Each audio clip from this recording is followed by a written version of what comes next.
Vou falar hoje, nesta tarde, sobre a Lei de Responsabilidade Fiscal, a LRF, que completou 15 anos em vigor nesse ano, agora em 2015. Não há como negar que a lei inovou a contabilidade pública e a execução dos orçamentos públicos também, uma vez que introduziu diversos limites de gastos, seja para despesas do exercício ou seja para o grau de endividamento de cada uma das unidades. A LRF, ou a Lei de Responsabilidade Fiscal, também promoveu transparência dos gastos públicos, já que obriga que as finanças sejam apresentadas detalhadamente ao Tribunal de Contas da União, dos Estados e também dos municípios, e que tem a prerrogativa de aprovarem ou não estas contas. Criada durante o governo do presidente Fernando Henrique Cardoso, a lei impôs um planejamento ao que deve ser executado e o controle dos custos aí envolvidos. Ajudou a reduzir o risco e estimulou investimentos externos no país. Inspirada em outros exemplos bem-sucedidos ao redor do mundo, como nos Estados Unidos, também na Nova Zelândia, a Lei de Responsabilidade Fiscal estabeleceu restrições orçamentárias, visando preservar a situação fiscal dos entes federados, com o objetivo de garantir a saúde financeira de todos os entes da federação e a aplicação de recursos nas esferas adequadas e ainda em uma boa herança administrativa para os futuros gestores do governo federal, estadual e municipal. O que se busca com a Lei de Responsabilidade Fiscal é o equilíbrio e a autossustentabilidade, ou seja, aquele que prescinde da operação de crédito é, portanto, sem aumento da dívida pública. O intuito é que os gastos sejam feitos com o dinheiro que se dispõe, para que não se endivide desordenadamente. Senhor presidente, dito isso, para que fique claro a importância dos benefícios da Lei de Responsabilidade Fiscal, que trouxe para o Brasil no que diz respeito ao controle, fiscalização, planejamento dos gastos públicos e para a credibilidade e a estabilidade da moeda brasileira. Digo que chegou também a hora de uma reformulação dessa lei. Ela precisa ser ampliada e, como toda lei, aperfeiçoada. Mas é preciso que elas sejam claras e que sejam cumpridas, para que não pairem dúvidas e se evite, assim, distorções nas contas públicas e que não seja tanta as polêmicas entre os pareceres técnicos e os pareceres políticos, como tem acontecido em diversas esferas do poder. Faz-se urgente recuperar a credibilidade da política fiscal no Brasil.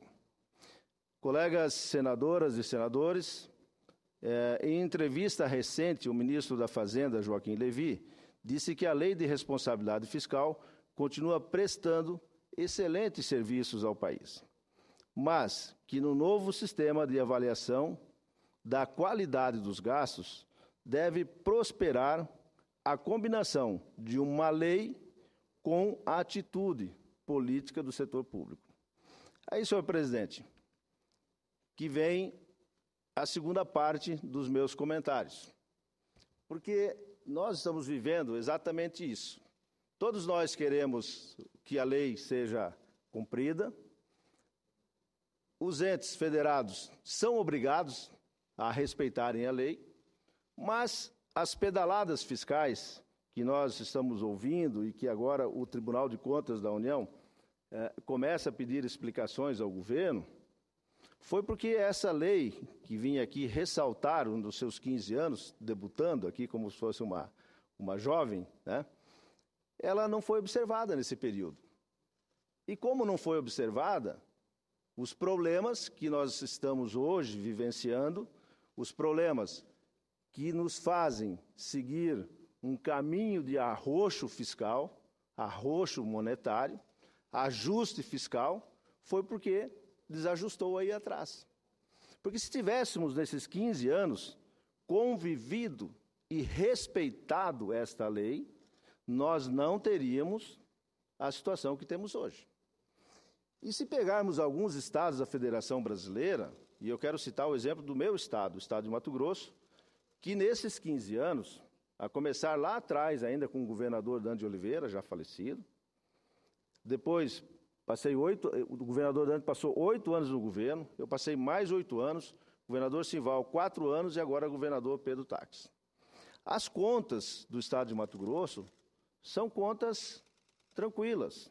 Há discussão de fluxo de caixa, mas há o macro da economia, porque em todos esses períodos de sucessões de governo, nós tivemos que respeitar a lei de responsabilidade fiscal, porque o nosso Tribunal de Contas, hoje comandado pelo ex-secretário de Fazenda do meu governo, Valdir Teis, e todos os outros que o antecederam, foram rígidos na cobrança, sem flexibilizar nada.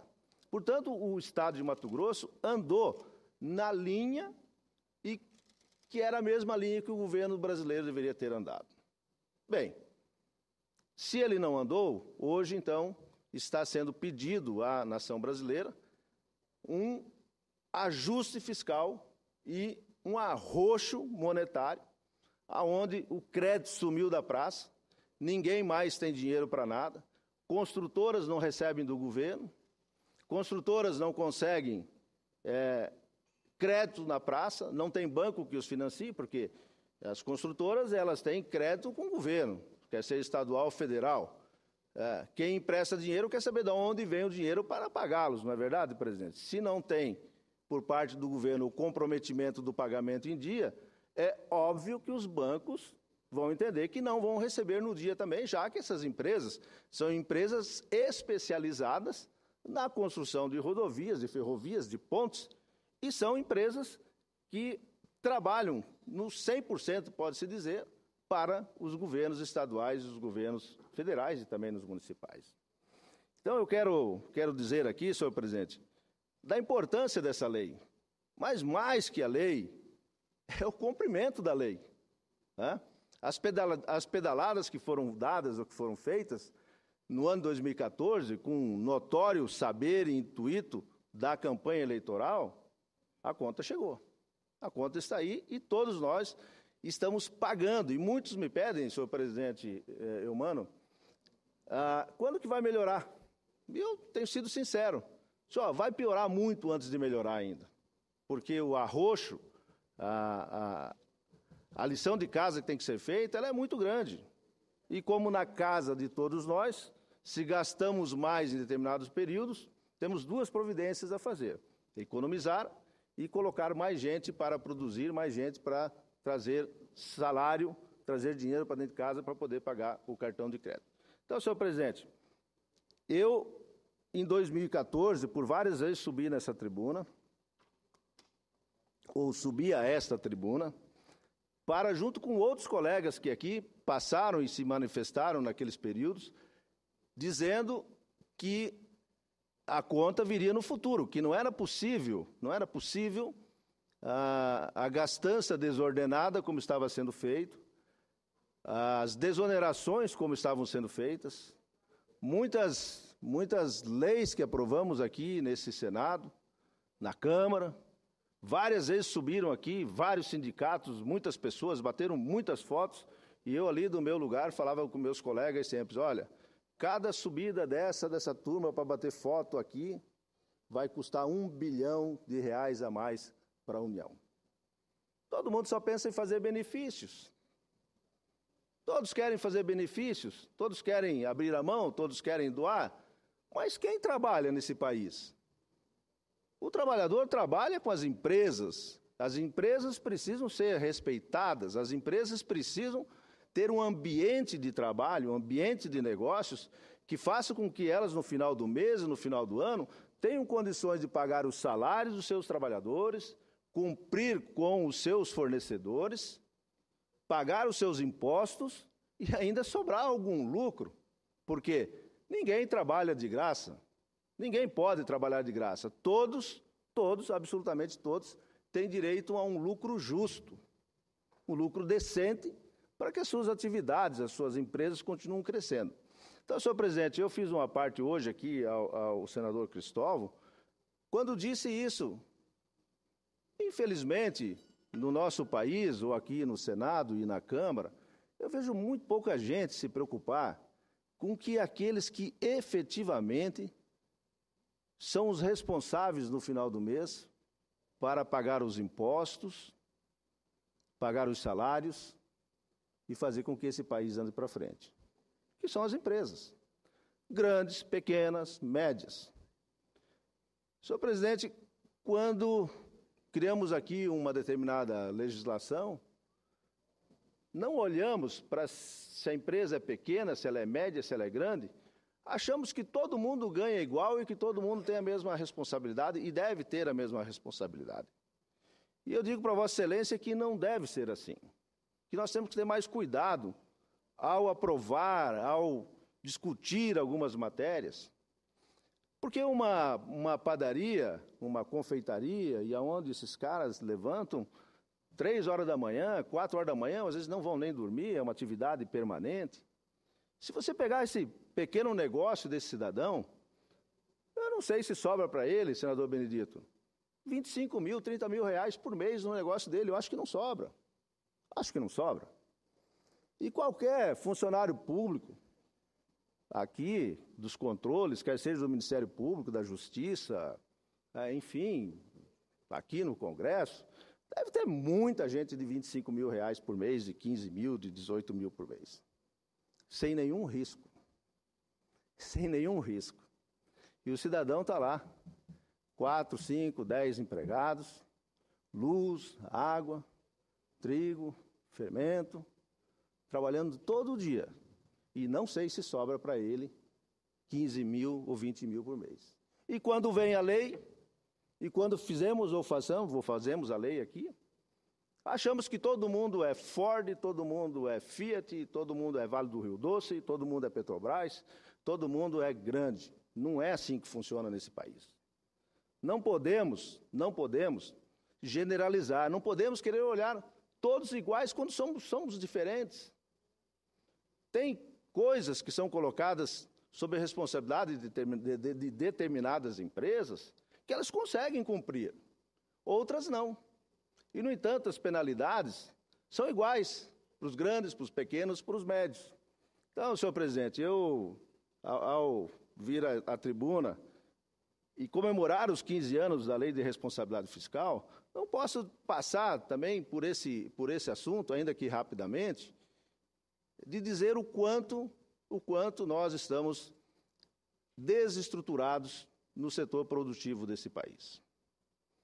Se formos comparar o nosso país, a nossa legislação trabalhista, as nossas exigências ambientais, os compromissos que colocam sobre as empresas, em relação ao que fazem em determinados países, notadamente como os Estados Unidos, que é um exemplo a ser seguido pelo seu dinamismo, pela sua praticidade, pela maneira rápida como decidem as coisas, nós não temos o que fazer. Quem sabe, se pudéssemos todos nós mudar nossos negócios para os Estados Unidos. Mas não é assim, a gente não consegue. As nossas vidas, as nossas oportunidades estão aqui. E nós temos que fazer as mudanças e propor as mudanças aqui. E não estou aqui fazendo um discurso para fora, cobrando a responsabilidade de quem está lá fora. Eu estou fazendo um discurso aqui dentro, cobrando a responsabilidade de quem está aqui dentro. Aqui nesse salão azul e lá no verde, que devemos ter a responsabilidade de criar um ambiente que seja um ambiente fácil de ser cumprido. Uma lei de responsabilidade fiscal que seja fácil de ser cumprida, mas que seja cumprida. E que as leis, muitas vezes, principalmente o Ministério Público tem feito muito isso contra prefeitos ou contra empresários, coisa parecida, o benefício da lei nunca mais foi observado em prol do trabalho. Ela sempre é em prol da justiça. E o caminho, muitas vezes, não é uma linha só, é como se fosse uma estrada. Às vezes anda-se um pouco mais à esquerda, às vezes um pouco mais à direita, mas a faixa de andar é nessa linha, ou entre essas duas linhas. Portanto, senhor presidente, eu quero aqui finalizar o meu pronunciamento, poderia passar aqui reclamando e dizendo muitas vezes ou muitas coisas, mas de conclamar o nosso Senado Federal de que nós possamos fazer uma lição de casa. E para isso eu propus ao presidente Renan, e ele já deve ter comunicado os partidos, para que possam fazer a indicação de notáveis da sociedade brasileira, para que a gente tenha uma comissão especial para discutir um pouco essas questões. A relação das empresas, a relação dos empregados, trabalho, capital, mas que esse caminho seja um caminho de menos desconfiança, um caminho mais azeitado, um caminho de acreditar mais nas pessoas, um caminho de descriminalizar muitas coisas que aí estão e que os controles que temos hoje estão levando à inviabilidade das empresas, daqueles que efetivamente produzem e geram riqueza. O Estado brasileiro, o Estado do Estado de Mato Grosso, ou qualquer um do Estado, o município, nós não produzimos nada como ente federado. O que temos nos caixas para governar vem da iniciativa privada. As estatais nossas não conseguem dar lucro, só dá prejuízo, e a iniciativa privada é obrigada a fazer isso. Então, nós aqui no Senado temos a obrigação de olhar para esse setor, que é o setor que gera riqueza, que gera emprego e que vai dar a sustentabilidade econômica para o país. Ao sair do ajuste fiscal, devemos ter um novo país, devemos ter uma nova fórmula, um novo método das relações trabalho-emprego, capital-trabalho, para que possamos ser eficientes e possamos ser duradouros, que possamos olhar no país no futuro, também no futuro. Disse aqui já algumas vezes, senador Eumano, que eu me sinto um pouco frustrado com o meu país, porque meu pai aprendeu com um avô, meu avô e o pai dele, que eles diziam que o Brasil era o país do futuro, e que ele estava trabalhando para ver o filho dele nesse Brasil do futuro. Meu avô não conseguiu ver. Meu pai quis fazer isso por mim. Também não conseguiu fazer. E eu, agora numa posição política diferente, que teve meu avô e que teve meu pai, que eram agricultores, eu, além da iniciativa privada que atuo e na política que faço, tenho a obrigação de trabalhar cada vez mais, de poder fazer isso pelo meu filho. Talvez não consiga mais fazer para o meu filho, porque ele já tem 27 anos, mas o meu neto que tem 4 anos, e a minha neta que tem 10 anos, merecem. E assim como milhões de brasileiros e brasileiras que estão aí nessa faixa etária, merecem ter um país diferente no futuro. E o país diferente no futuro, quem vai fazer somos nós, mostrando o caminho para aqueles que vão nos suceder, aqueles que vêm para trás, porque a fila anda. A fila anda. Hoje nós estamos aqui, daqui 10 anos ou daqui 15 anos, a maioria de nós já não estará mais aqui no Senado, porque a idade já não vai permitir que aqui estejamos. Mas novas pessoas virão aqui. Então isso é um eterno construir, é um eterno fazer. E é isso que eu quero chamar a atenção do Senado. Vamos fazer um esforço para poder fazer um país diferente. Um país moderno, um país que seja de todos. E para ser de todos, precisamos gerar riquezas, ser eficiente, ser transparente, senão não vamos a lugar nenhum. Muito obrigado, presidente.